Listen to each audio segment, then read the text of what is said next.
warm welcome to our exciting English class. Hello students, this is Sister Flavia Fernandez, a trainee teacher from Arihant College of Education. Today, I am extremely happy and delighted to conduct this video lesson for you. I am also grateful to New Life School for giving me this opportunity to conduct this lesson in your school.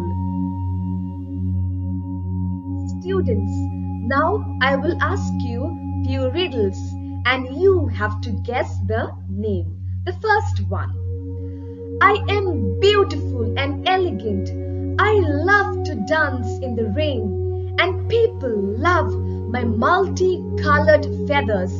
I am the national bird of India. Guess my name. I'm sure the answer in your mind is peacock. That's right. The second riddle. I am colorful and I am sometimes found on a shoulder. I have 2 legs and I can talk. I am often kept as a pet by the people. Guess my name. I'm sure you are thinking of parrot. That's right. The answer is parrot. The third riddle. I am tall and white in color. I have long legs. I love to catch fish with my long beak and enjoy playing in the water. Can you guess my name? I'm sure you are thinking of crane. That's right. The answer is crane. The last riddle. I am black and you see me everywhere. I often trouble you with my voice. Cow, cow, cow. Tell me who I am. Are you thinking of crow? That's right. The answer is crow. So dear students, today we shall learn an interesting story about the crow in a new English lesson, that is A Crow in the House.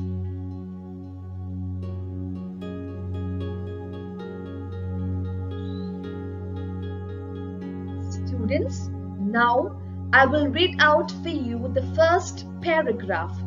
Please listen carefully to my pronunciations, diction and intonation. Here I go.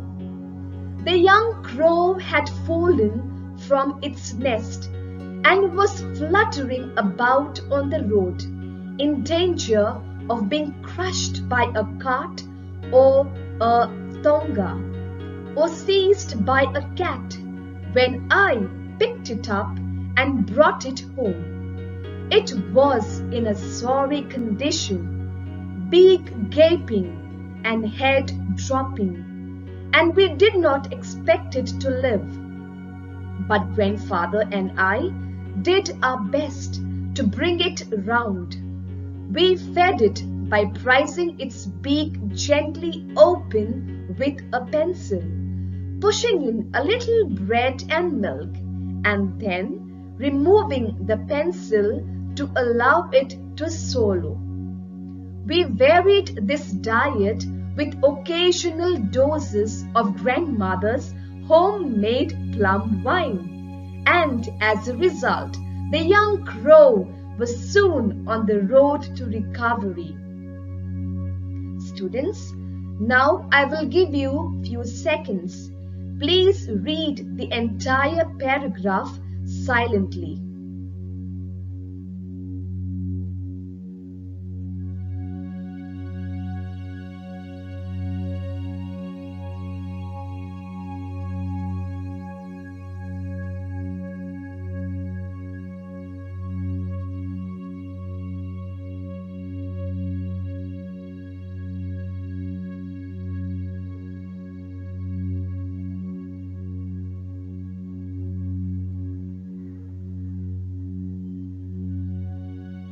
I'm sure you have completed reading this paragraph, and so we move on.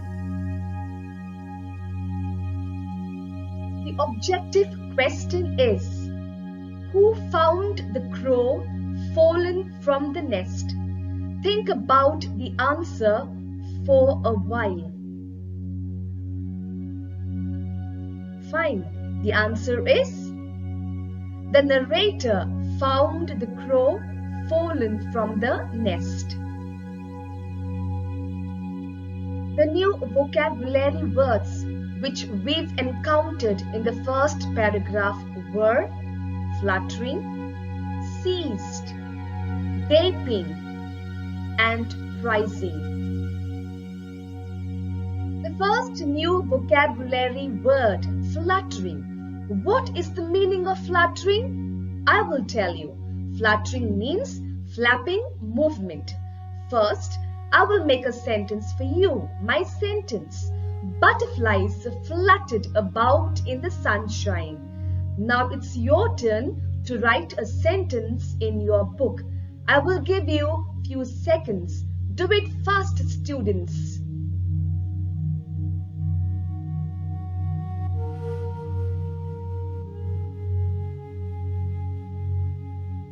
Fine, we move on. The second new vocabulary word is seized. The meaning of seized is take hold of suddenly and forcibly. My sentence. The tiger seized the deer and killed it. Now it's your turn to make a sentence and write it in your book. I will give you a few seconds. Do it fast.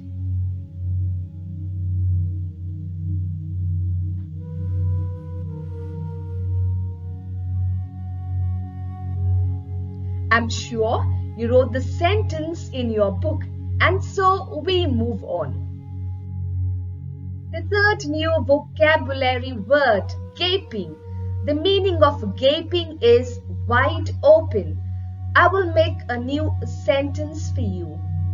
There was a gaping hole in the wall. It's your turn to make a sentence and quickly write it in your book.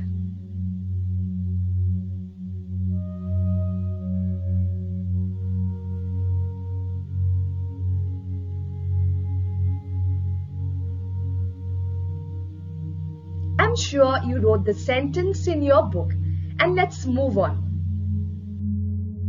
The fourth new vocabulary word is prizing. The meaning of prizing is to use force to move apart something. My sentence for you. I prized the lid off with a spoon. It's your turn to make a sentence and write it quickly in your book.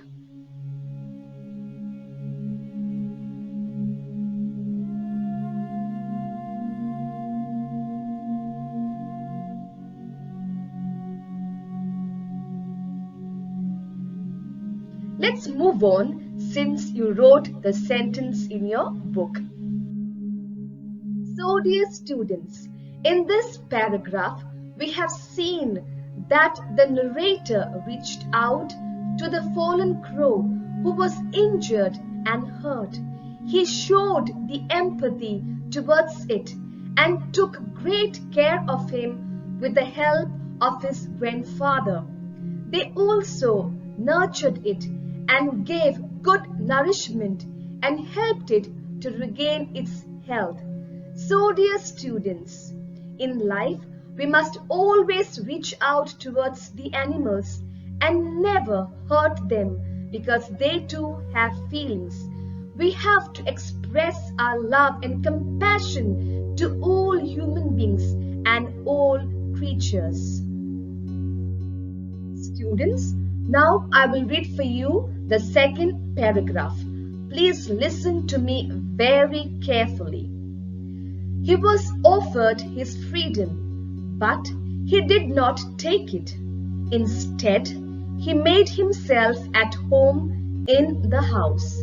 Grandmother, Aunt Mabel, and even some of grandfather's pets objected, but There was no way of getting rid of the bird. He took over the administration of the house. We were not sure that he was male, but we called him Caesar. I will give you now few seconds. Please once again read the entire paragraph silently in your mind.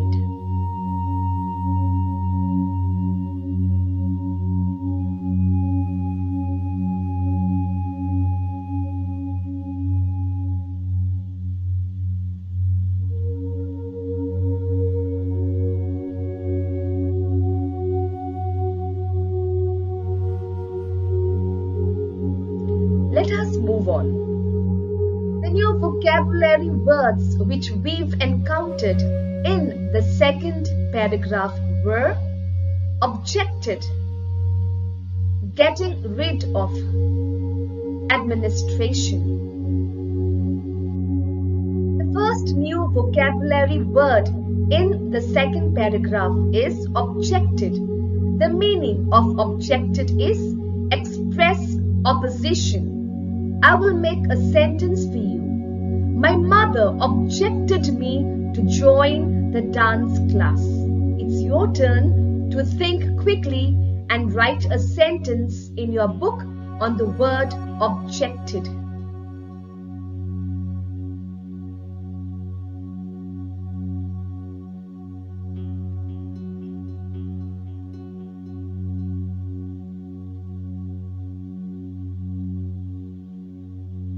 Fine, let's move on.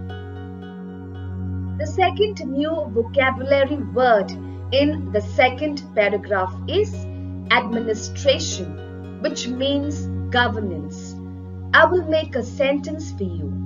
She has a degree in business administration. It's your turn to make a sentence and write it in your book.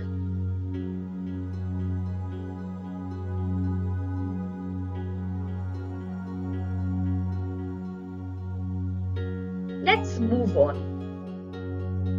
The first idiom that we've encountered in the second paragraph is get rid of.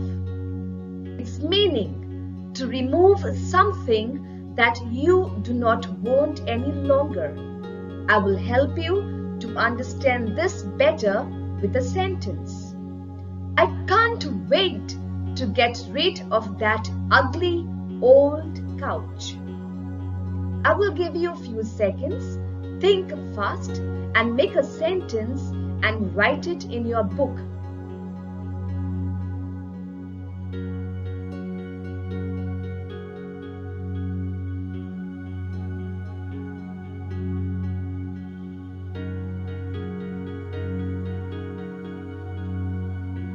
I'm sure you wrote the sentence in your book, and let's move on. In the second paragraph, we saw that the crow was given his freedom, but he preferred to stay connected with the family which nurtured it. He showed gratitude and did not misuse its freedom. On the other hand, grandmother, Aunt Mabel, and other pets were not happy to have the crow in the house and wanted to get rid of him. Sometimes in life, we show partiality and exclude people from our groups, and we prefer only those whom we like and exclude those who differ from us.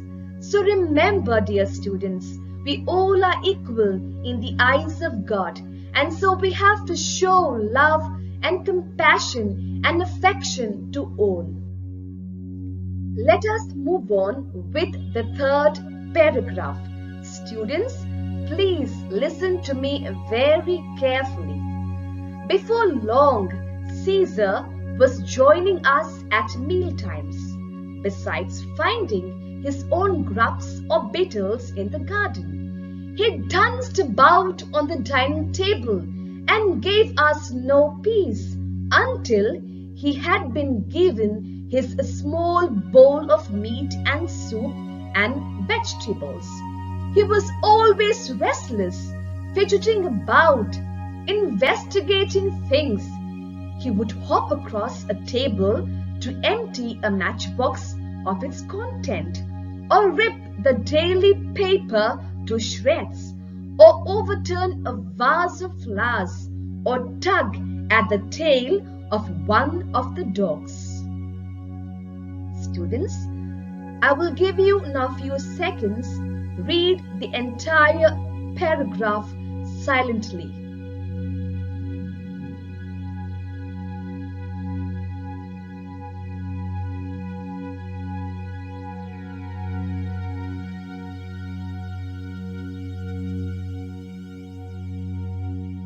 Fine, let us move on. The new vocabulary word which we've encountered in the third paragraph are beetles, fidgeting, and investigating. The first new vocabulary word in the third paragraph is beetles. Its meaning, an insect with a hard shell-like back. I will make a sentence for you. I saw a beetle on a flower. It's your turn to make a sentence and write it in your book.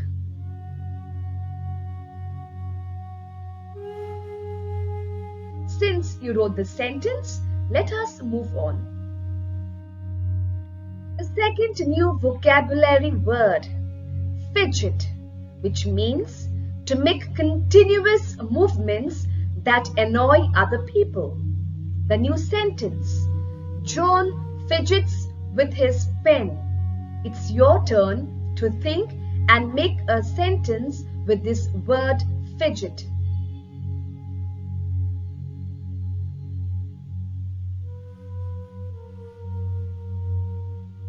Fine, let's move on.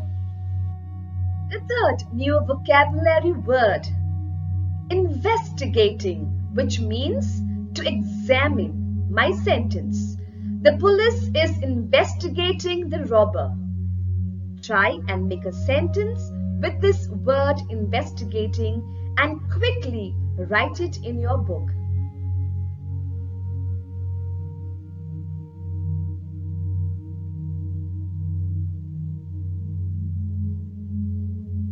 Fine, let us continue.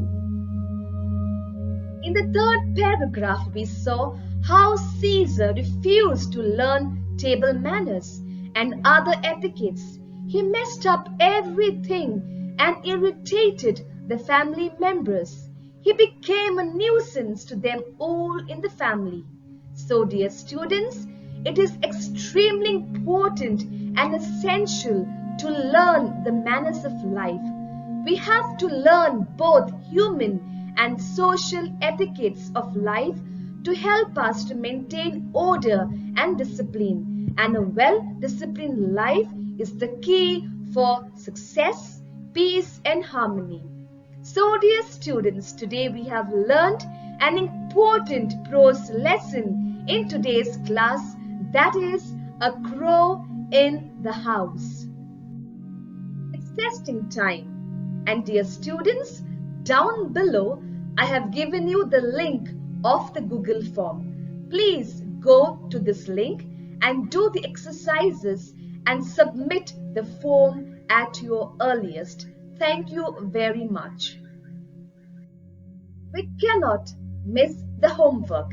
And the homework for this lesson is you have to write 3 personality traits of the narrator, grandfather, grandmother, and Aunt Mabel in your book. Thank you very much, students. Hope you enjoyed this prose lesson, that is the crow in the house.